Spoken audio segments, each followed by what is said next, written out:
நாயகன் வந்த டைமும் சரி, தளபதி வந்த டைமும் சரி, இப்போ இதை வந்து தக் லைஃபோட நான் ரிலேட் பண்ணி பார்க்குறேன். ஒரு மாதிரி இதெல்லாமே வந்து ஒரு டான் அல்லது மாஸ் மூவிஸ் அந்த மாதிரியான ஒரு கேட்டகரியில் தக் லைஃப் வைக்கலாமா? நாயகன், தளபதி அந்த கேட்டகரியா?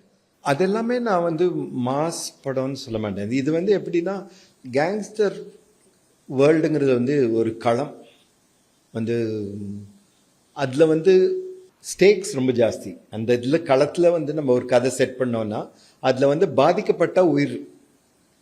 ஸோ அதனால அதில் இருக்கிற ட்ராமா ஒன்று கொஞ்சம் ஹைலைட் ஆகுது. பட் ட்ராமா வந்து யூனிவர்சல். ரெண்டு கதாபாத்திரங்களுக்கு நடுவில், ஒரு அப்பா பையனுக்கு நடுவில், ஒரு அம்மாக்கும் பையன் பொண்ணுக்கும் நடுவில் இருக்கிற ட்ராமா தான். அது வந்து இந்த காலத்தில் வைக்கும்போது அதுக்கு வேற ஒரு கலர் வருது. ஆனால் இந்த சொல்ல வேண்டிய ட்ராமா உண்மையாக இருந்தால் போதும்னு தோணுது.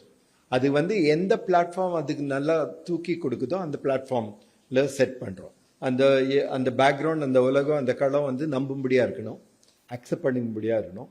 அண்ட் இட் ஆல்சோ ஹெல்ப் சினிமேட்டிக்காக சொல்கிறதுக்கும் அது வந்து ஒரு ஸ்கோப் கொடுக்கலாம். ஸோ அதனால அப்படி இருந்தது தவிர வேற மூணும் வேற வேற இதுன்னு நினைக்கிறேன். இந்த ஜானர் ஒன்று தான், பட் ஆனால் வேற வேற தீம்னு நினைக்கிறேன். நீங்கள் டான் மூவிஸ்னா மற்றவங்களோட டான் மூவிஸ்க்கும் திரு மணிரத்னம் அவருடைய மூவிஸ்க்கும் டிஃப்ரென்ஸ் இருக்குன்னு நான் பார்க்குறேன் ஆஸ் அ வியூவராக. ஏன்னா அதில் எமோஷன்ஸ் வச்சுருக்கீங்க. இப்போ நாயகனாகட்டும், அங்கேயும் அப்பாவுக்கும் மகளுக்குமான எமோஷன் இருக்குது. அந்த டயலாக் எல்லாமே அவ்வளோ பவர்ஃபுல்லாக இருந்திருக்கு, ரெண்டு பேருக்குமான எமோஷன்ஸ். தளபதி வந்தாலும் அம்மா பையனுக்கான எமோஷன்ஸும் வருது நிறைய, அப்புறம் நண்பர்களுக்கான எமோஷன்ஸ். ஸோ எமோஷன்ஸ் எப்பவுமே அந்த ட்ராமா பார்ட் எப்பவுமே வச்சுட்டு இருக்கீங்க. தக் லைஃப்லையும் அப்படி எதிர்பார்க்கலாம். கண்டிப்பாக இது ட்ராமா தான். அது வந்து அந்த களத்தில் செட் பண்ணியிருக்க, அவ்வளோதான்.